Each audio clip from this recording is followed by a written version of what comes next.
That same year, Denzel made another excellent choice by playing the South African activist Steve Biko in the biographical film Cry Freedom. Denzel was nominated for his first Academy Award for Best Actor in a Supporting Role. It means that your peers appreciate what you're doing, you know, and they respect your craft, and in a particular moment they're saying, you know, we respect and we appreciate what you're doing. Denzel was appreciated in several more films, mastering a number of foreign accents along the way. 1989 was an eventful year for Denzel. His daughter Katya was born, and he was cast in Ed Zwick's masterpiece, Glory, as the runaway slave turned soldier, Trip. In Glory, that character, I felt close to that character. Yeah, I felt like I understood him maybe more than some of the other ones. The movie was a smash hit, and this time, Denzel won the Oscar for Best Supporting Actor. Fresh off his Academy win, Denzel played in 2 Spike Lee movies back-to-back. In Mo Better Blues, the actor was cast as legendary trumpetist Bleak Gilliam, and then, in 1992, Denzel took on the title character in the 3-hour-plus epic Malcolm X. I wouldn't say any part is a part of my life, because that suggests that it may be finished. You know, it's never going to get better. So I wouldn't call it a part of my life, and I have prepared for films in different ways. Like even Mo Better Blues, I tried to play the trumpet for a long time. In Malcolm X, it really was 11 years of preparation in a sense. In the meantime, Denzel's and Pauletta's number of children doubled. In 1991, Pauletta gave birth to twins, Olivia and Malcolm. The next year, Denzel was nominated for a 3rd Academy Award. He was very relaxed and humble about the nomination. But when the award finally went to Al Pacino for The Scent of a Woman, some naysayers claimed that racism was at work. Denzel did not agree. Al Pacino. He's nominated for 8 Academy Awards. He had never won until the 8th time. Now, I think he's white, Italian, American. So what does he say? Does he say, oh, is it racism, or oh, is that, you know, is he not exceptional? To me, he's an exceptional actor. But he lost 7 times until the 8th time. But they only give out 4 awards, 2 actor, 2 supporting actor, out of all of the films. So it's very difficult to win. In 75 years, maybe, 280, 300 people have won. So maybe in that regard, yes, it's exceptional, but I think that any really fine performance, good performance, has a chance. Denzel's fine performances continued. After a few lighthearted roles, he took on the role of an investigative journalist in The Pelican Brief.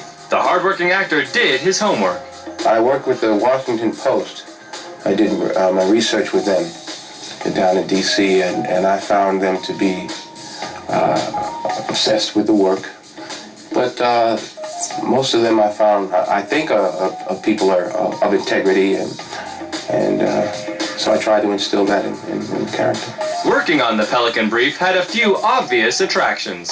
To work with Julia Roberts, when I read the screenplay, I knew right away, because I could read it, and it felt like 20 minutes. I couldn't wait to get to the next page, so that's always a good sign to me.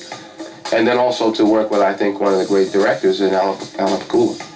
With all it had going for it, Denzel knew the movie was going to be a hit. Yes, I've made conscious choices, certain films that I knew were going to be commercial films, like The Pelican Brief. I mean, that wasn't a labor of love necessarily, because you knew you had these elements. You had a John Grisham novel that everybody goes to read his novels, and you had Julia Roberts, who hadn't made a picture in 2 or 3 years. There's a lot of anticipation. It wasn't hard for me to figure out that this had a lot of momentum going into it. Denzel was right. Pelican Brief was a smash hit, earning upwards of $100 million. It gave him the courage to jump headfirst into Philadelphia. It was 1993. It was not at all a sure thing because this movie was grappling with issues America was not yet comfortable with, such as homosexuality and AIDS. A film like Philadelphia was a labor of love. We thought we'd make a fine film and hopefully people would come, but we had no idea that we'd make over $200 million around the world. In 1995, Denzel starred in Crimson Tide with Gene Hackman. The dazzling actor had another colossal hit on his hands, earning almost $19 million on its first weekend. There really hasn't been a film, other than maybe like Eddie Murphy movies, where there was an African American in the lead and they spent $50 million. So there was something riding on it, you know. I felt a little, not pressure, but it would go through my mind that if this didn't do well, it would be hard to, it would be that much harder the next go around. In 1995, Denzel was exhausted by his non-stop performances. It was time for a vacation. The Washingtons packed up and set off for Africa. President Nelson Mandela welcomed the family to South Africa, where he and his countrymen continued to appreciate Denzel's role in the 1987 movie Cry Freedom, which brought worldwide attention to the evils of apartheid. At the same time, Denzel and Pauletta renewed their wedding vows in front of the Archbishop of South Africa, Desmond Tutu. The vacation was wonderful for Denzel, but when he returned, he hit the ground running. In the movie Courage Under Fire, the actor stepped into the role of a U.S. Army officer who must investigate the worthiness of a Medal of Honor recipient played by Meg Ryan. He researched the part. Denzel's tremendous capacity to empathize helped him to bring substance and meaning to the role. It became more of a responsibility as I talked to more and more soldiers and realized, wow, they're trusting me with their stories and they're expecting me to deliver. And it's been a pleasure and a relief to talk to them. We went to a dinner Saturday night, the Patriots dinner, the Medal of Honor Society gives every year. They decided to take the dinner that they have to use it to honor us. They gave me a special award, and they gave the film an award.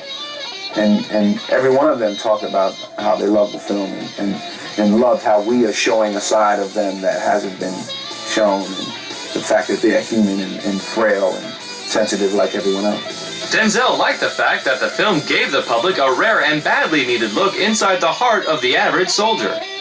Very few films, you know, deal with the emotional issues, of the psychological issues of war. The Rambos say we kill 80,000 of them and none of us die and there's no blood on our side and it doesn't seem to bother anybody. That's not the reality.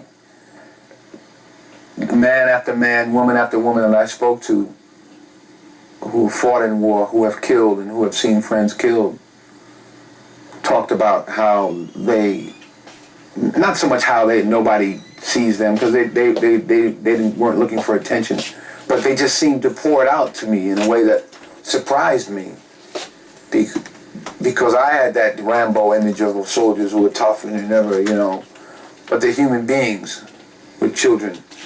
They're human beings that are still trying to come to terms with killing or having close friends killed. Courage Under Fire was another box office bonanza.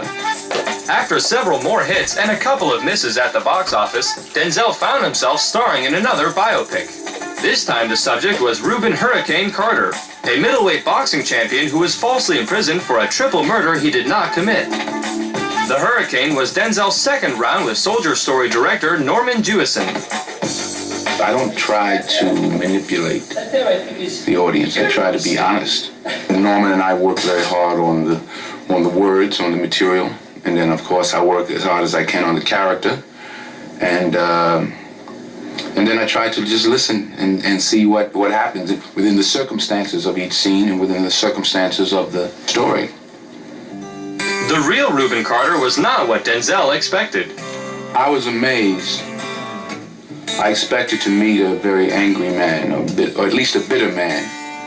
And that's not the man I met at all. I met a very intense man, but a very kind person, a warm, loving person who said that he wouldn't change anything in his life, that everything that has happened to him is made him who he is. Coming up, with another box office triumph in his hands, Denzel is nominated for another Oscar.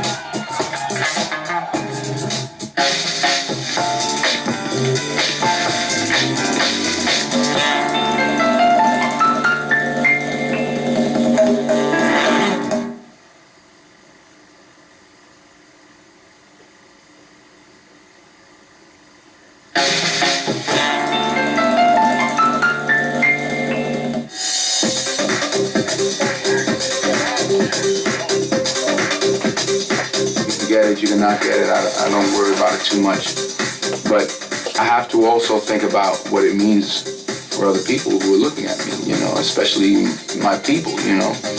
I know a lot of them really look up to me. I remember the other night, this woman said, "Oh, I know you're so nervous. I'm so worried for you." I'm not nervous. I said, "You're nervous." She said, "Yeah, because I just want you to win so much." And I didn't, you know, it didn't dawn on me that other people have these feelings about it, and it does represent something to the African American community. So hopefully I can make them happy. Denzel made them happy with a Golden Globe win for his lead role in Hurricane instead. The real Hurricane, Reuben Carter, attended the ceremony with Denzel. You know, he's been through a lot. And I would say to him all the time, I said, "Man, just enjoy yourself, you know, have fun, enjoy this ride, you know." And he's talking to the media and the limousines and they're flying you around. I said, "Just have a good time, you deserve it." He lost 20 years of his life, you know, and you can't replace that, but, you know, you can enjoy what you have left, so. In 2000, Denzel starred in the racially charged high school football movie Remember the Titans. He drew from his own personal experience to fill out the true life character. You know, I think a part of it for me too was just getting a chance to coach, because I've been coaching, you know, kids for most of my life, and to make a movie where I was playing the coach, I was like, ooh, I kind of like that, you know, but. It had as much to do with those smaller kind of things like that, and the fact that it was Jerry Bruckheimer, who I really believe in as a filmmaker, as a producer, and we've had success before. So when he asked me, I couldn't refuse him. For all of his career so far, Denzel had always played good guys. He felt a certain responsibility to the African American community to be a good role model. But he was also ready to try something new. You know, variety is the spice of life, as they say. I'm always looking to do something different. You know, for many years, I sat in a chair like this, and people would say, "When are you going to play the bad guy? You know, you're scared to play. He's always goody two-shoes." And I said, "All right, I got something for you." I don't know what they're saying now, but I think I did a pretty good bad guy. In 2001, Denzel was cast as Detective Alonzo Harris in a crime thriller called Training Day. I play an undercover cop who's dealing drugs. He's a murderer, liar,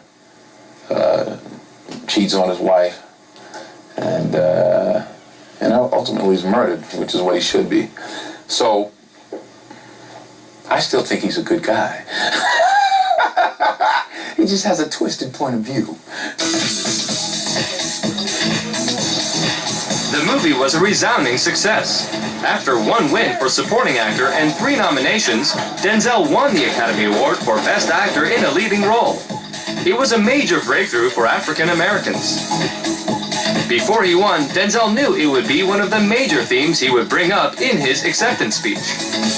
I think about Sidney Poitier, because no African American actor has won for Best Actor.